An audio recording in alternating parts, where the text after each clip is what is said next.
Welcome to the Jimmy Van Heusen Cocktail Hour. This is episode 5, and let me make you a great cocktail.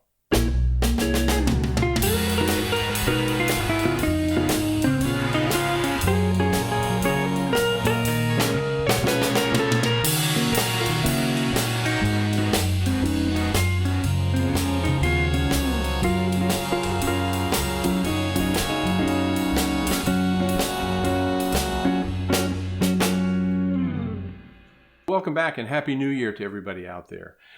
This is episode 5 of my cocktail making video for Jimmy Van Heusen in his estate.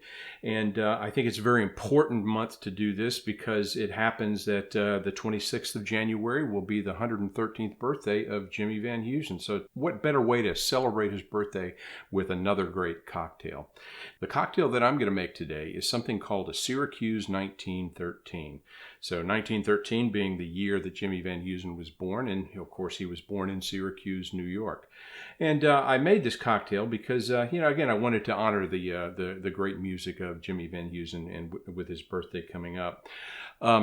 This cocktail is somewhat of a take on a drink called the French 75, which the instructions are right here. And I made a few little tweaks to it to kind of give it its own kind of flavor. And in addition, it's a gin drink, and Jimmy Van Heusen loved gin. So I think all the more reason why we should use this cocktail as our comparison to music again tonight. Now, the song that I'm going to compare to this is a 1962 composition by Jimmy and Sammy Cahn called Call Me Irresponsible. Now, this is a great song. It was written in 62, and depending on the sources that you read, it was either written for Judy Garland for her 1963 television show, The Judy Garland Show on CBS, or it was actually written for a movie called Papa's Delicate Condition, which starred Jackie Gleason. Now, depending on the source you read, will determine where that information came from. Mel Torme, who wrote the Christmas song with Bob Wells, he said that it was written for Judy Garland in the Judy Garland Show, and he was the musical arranger for the first 22 episodes of that. However, the other information from regarding it being written for Papa's Delicate Condition comes from Sammy Cahn himself. And again, the song was written and it came out in the movie Papa's Delicate Condition in early 1963. And the Judy Garland episode, which is episode 7 from sometime in September 1963, she performed that song. And if you want to see a link to that, there's a link below in the description. You can see that entire episode on YouTube. And in addition, Papa's Delicate Condition, you can see Jackie Gleason perform that, nice clip from there. Sammy said that it was originally written for Fred Astaire for Papa's Delicate Condition, but because of a conflict in scheduling with Fred Astaire, he wasn't able to perform in that movie, hence why Jackie Gleason got that role. And he introduced the song again in the movie in early 1963.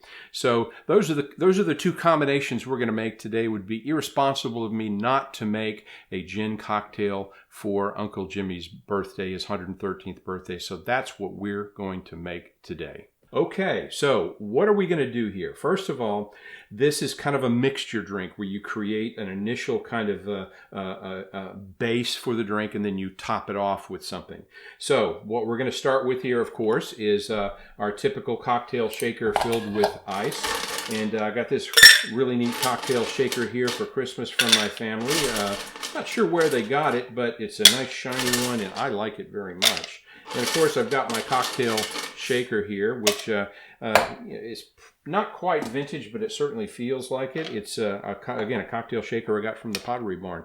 All right, what are we going to start with? Well, first of all, the base spirit is going to be gin. And of course, Tanqueray was Jimmy's favorite gin, and it's my favorite gin, so there's no reason why we shouldn't continue with that. Now, we're going to add 2 ounces of gin. So this is my nice little mixing receptacle here.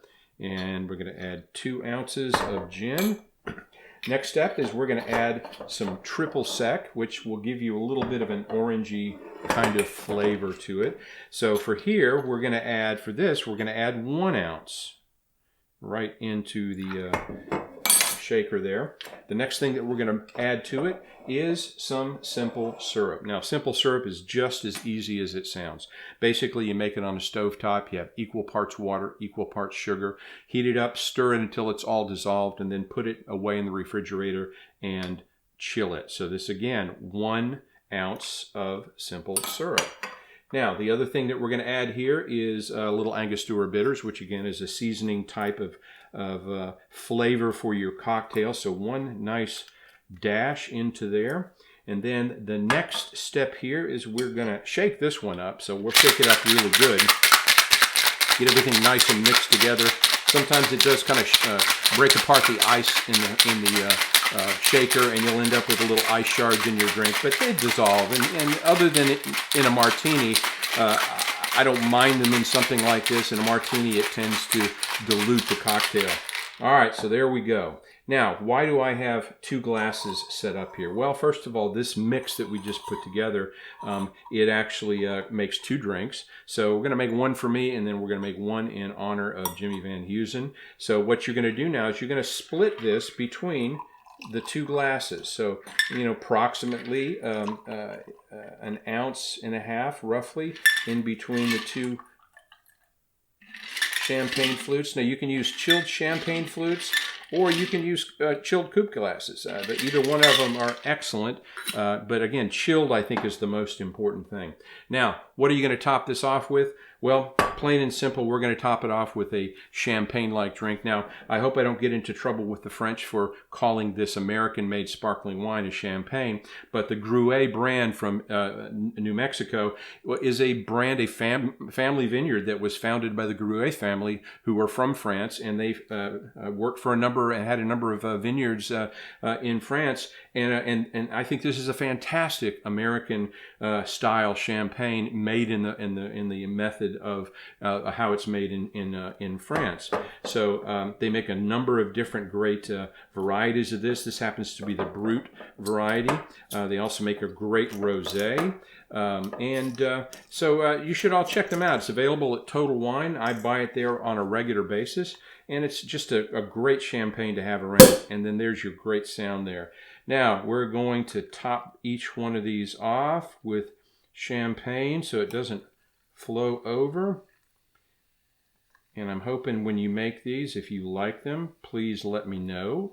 Like the video and subscribe to my channel. Now, what are we going to do for... Let's top that one off just a little bit as well. Now, what are we going to do for a garnish? Well, we're going to add a little lemon peel to each one of these. Now, if you'd like to try the French 75, again, it's another great drink from which this is based. This is a drink that originated in World War I. But again, I hope you like this take on that drink, and maybe you'll make a few of them and celebrate Jimmy's birthday on the 26th of this month. And so there we go. We've got 2 Syracuse 1913s. One of them for myself, and then one of them for the great Jimmy Van Heusen. Happy birthday, Jimmy. So let's see how this one tastes. Oh, that's very nice. That's very nice. It's got a nice sweet taste to it. You can taste a little bit of the bitters. Excellent drink. I highly recommend it. Now, as an aside here, if you'd like to make this alcohol-free, there are some great options out there to do so. Now, I have not yet gotten in contact with the Tanqueray people to try their zero alcohol gin. So if you're out there listening, or if anybody knows anybody with the Tanqueray company, I'd love to try it and I'd love to review it on my show. So this is a Ritual brand of zero proof gin. It's not bad, but again, it has kind of a very herby type of bite to it, which can, simulate gin. If you're looking for a good alcohol-free triple sec, this is Lyre's Orange Sec, a product of Australia. Again, an excellent drink. And then, of course, your simple syrup is going to be alcohol-free. Now, the one problem here is that it's kind of hard to find alcohol-free bitters. They are out there, so certainly look for those. And because again, Bitters are about 44.7% alcohol. You don't use very much, but there is still a little alcohol in there. And now for the sparkling wine. Now I happen to have here Momentous alcohol removed Prosecco. It's a really great tasting wine. There are lots of alcohol-free or alcohol-removed champagnes out there that you can substitute for this. But again, if you want to try an alcohol-free version, I made a couple for my wife and daughter just earlier tonight, and they love them. So I think they're excellent options for you if you don't want to imbibe in alcohol. So here's to Uncle Jimmy. Happy 113th birthday. I hope you all enjoy this drink as much as I've enjoyed making it for you.